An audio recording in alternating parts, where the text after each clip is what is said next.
नमस्कार दोस्तों, मैं आपके सामने लेकर आया हूँ खिलजी वंश, जो कि बीपीएससी के प्रीलिम्स के लिए दिल्ली सल्तनत का पार्ट है। और बीपीएससी के प्रीलिम्स में हिस्ट्री के क्वेश्चंस काफ़ी सारे आते हैं। 36 क्वेश्चन आता है आउट ऑफ 150। तो खिलजी डायनेस्टी के बारे में जो इम्पॉर्टेंट चीज़ें हैं वो इस वीडियो लेक्चर में मैं करवाने जा रहा हूँ। लास्ट वीडियो लेक्चर में मैंने स्लेव डायनेस्टी, गुलाम वंश के बारे में बताया था। तो स्टार्ट करते हैं। जो सबसे पहला रूलर है खिलजी डायनेस्टी का वो है जलालुद्दीन खिलजी। जलालुद्दीन खिलजी ये फाउंडर है खिलजी डायनेस्टी का, और 1290 से 96 तक जलालुद्दीन खिलजी रूल करता है। इसके बाद यहाँ से जो कुछ क्वेश्चन बन के आ सकते हैं जलालुद्दीन खिलजी से रिलेटेड, इसने सूफ़ी संत हैं सिद्दी मौला, उनकी हत्या कर दी थी। ही किल्ड सूफ़ी संत सिद्दी मौला। और इसकी हत्या अलाउद्दीन खिलजी, जो इनका भतीजा था और इनका दामाद भी था, उसने हत्या कर दी थी जलालुद्दीन खिलजी की।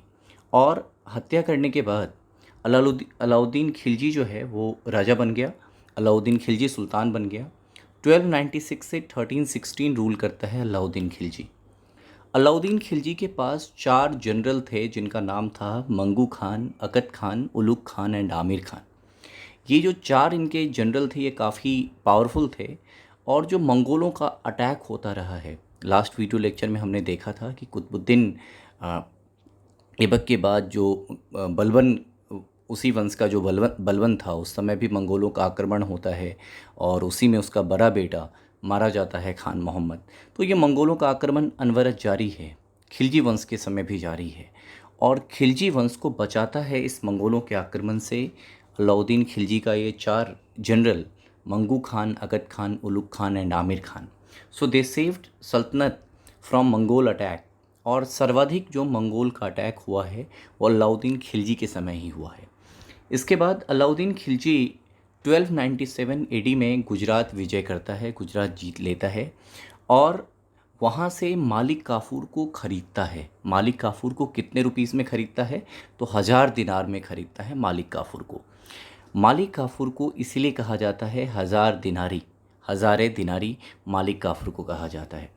इस मालिक काफूर ने अलाउद्दीन खिलजी के लिए पूरा का पूरा सदर्न पार्ट रामेश्वरम तक जीत कर दिया है।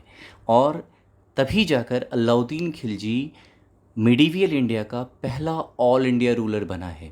मतलब क्या है, ना तो अलाउद्दीन खिलजी से पहले और ना ही अलाउद्दीन खिलजी के बाद दिल्ली सल्तनत का कोई भी राजा संपूर्ण भारत पर राज नहीं करता है।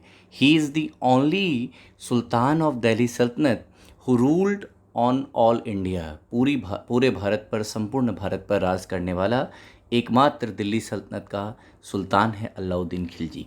इसके बाद अलाउद्दीन खिलजी 1303 में चित्तौड़ पर अटैक करता है। उस समय चित्तौड़ के राजा थे राणा रतन सिंह, और जिसको अलाउद्दीन खिलजी मार देता है। इसी घटना के बाद राणा रतन सिंह की वाइफ पद्मावती जौहर परफॉर्म करती है अग्निकुंड में। जितने भी महल, उस चित्तौड़गढ़ के किला के अंदर जितनी भी महिलाएं थीं, उन सब ने जौहर परफॉर्म किया था, सब ने खुद को अग्निकुंड के हवाले कर दिया था। और इस जौहर का जिक्र 2 किताब में मिलता है। एक बुक लिखी गई थी अमीर खुसरो के द्वारा, खाजियान उल फतेह। खाजियान उल फतेह में भी इसका जिक्र मिलता है। और पद्मावत, जो कि लिखी गई थी मलिक मोहम्मद जैसी के द्वारा। ये पद्मावत, इस पर मूवी भी बनी हुई है।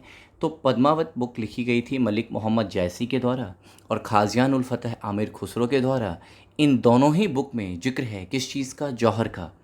तो first evidence of jauhar written by these 2 people. तो इससे पहले कभी जौहर का जिक्र नहीं हुआ है, इन्हीं दोनों के द्वारा जौहर का जिक्र किया गया है।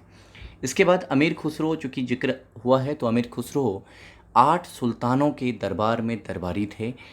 अमीर खुसरो प्रेजेंट थे दिल्ली सल्तनत के 8 सुल्तान, और सर्वाधिक समय तक अलाउद्दीन खिलजी के दरबार में। उन्होंने सितार का इन्वेंशन किया, उन्होंने तबला का इन्वेंशन किया। इसके बाद वो म्यूजिशियन भी थे, पोएट भी थे, सोल्जर भी थे, और उनको कहा जाता है पैरट ऑफ इंडिया। और अमीर खुसरो से रिलेटेड हमने बुक भी देखा, खाजियान उल फतेह। इसके बाद अलाउद्दीन खिलजी के बारे में आ जाते हैं, फिर से डिस्कस करते हैं। जो सबसे इलिटरेट रूलर है दिल्ली सल्तनत का, वो भी कौन है? अलाउद्दीन खिलजी। और पहला सुल्तान है जिसने धर्म को राजनीति से अलग रखा है। उसका कहना ये था कि धर्म अलग चीज़ है और राजनीति अलग चीज़ है, और इसी कारण से अभी तक जो गैर मुसलमानों के लिए प्रशासनिक व्यवस्था उपलब्ध नहीं की जा रही थी, वो पहली बार अलाउद्दीन खिलजी के समय में एडमिनिस्ट्रेशन नॉन मुस्लिम्स के लिए भी ओपन कर दिया गया।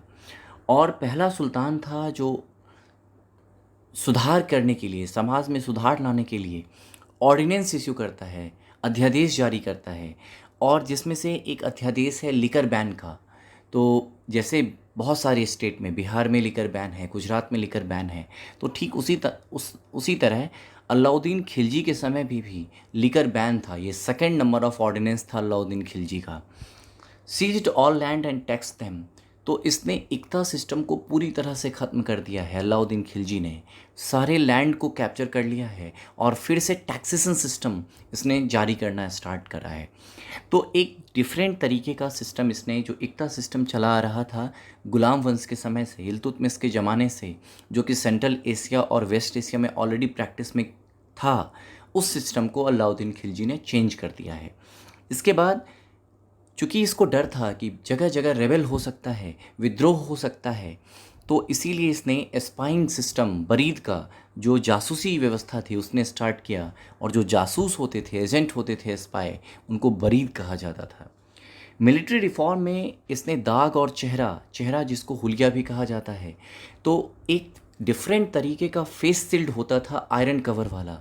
दूर से ही देखकर आप पता कर सकते थे कि ये अलाउद्दीन खिलजी का सोल्जर है। और एक आइडेंटिफिकेशन मार्क हॉर्स के ऊपर होता था, ताकि दूर से ही पता लगे अलाउद्दीन खिलजी का घोड़ा है। तो ये दोनों आइडेंटिफिकेशन मार्क, ताकि अपनी सैनिक और दुश्मन की सैनिक के बीच में फ़र्क पता लगाया जा सके, ये सुधार मिलिट्री में किसने किया है? अलाउद्दीन खिलजी ने। साथ के साथ अभी तक मिलिट्री को, सोल्जर्स को कैश में सैलरी नहीं दी जाती थी। अलाउद्दीन खिलजी ने कैश में सैलरी देना स्टार्ट करा है सोल्जर्स को। तो ये भी पहली बार अलाउद्दीन खिलजी के द्वारा। इकोनॉमिक रिफॉर्म में अलाउद्दीन खिलजी ने दीवान रिसालत जिसको कि सुपरवाइज़र ऑफ ऑल मार्केट, दीवान रिसालत इस्टेब्लिश करा है।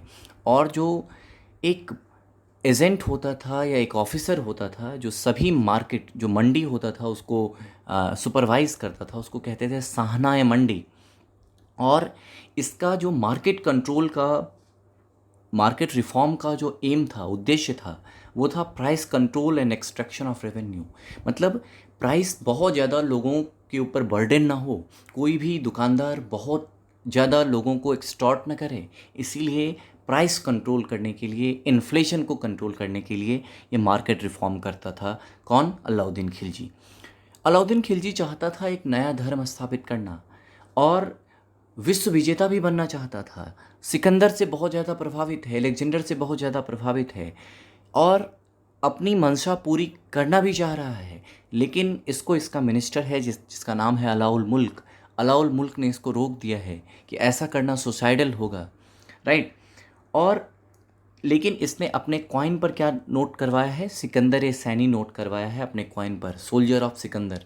तो सिकंदर का सैनिक खुद को बताया है अपने कॉइन के ऊपर। इसके अलावा कुछ चीज़ें इसने और इस्टेब्लिश की हैं, जैसे मेज़रमेंट, जो बिस्वा सिस्टम है लैंड यूनिट को मेज़र करने का, जो आज भी वेस्टर्न यूपी में जिसको प्रैक्टिस में देखा जा सकता है। तो वो इसने बिस्वा सिस्टम स्टार्ट किया था लैंड मेज़रमेंट के लिए। और साथ के साथ उसने अलाई दरवाज़ा कुतुब मीनार के नज़दीक बनवाया है। एक और चीज़ इसने बनवाया है, और मोइनुद्दीन चिश्ती का मज़ार भी अलाउद्दीन खिलजी ने बनवाया है।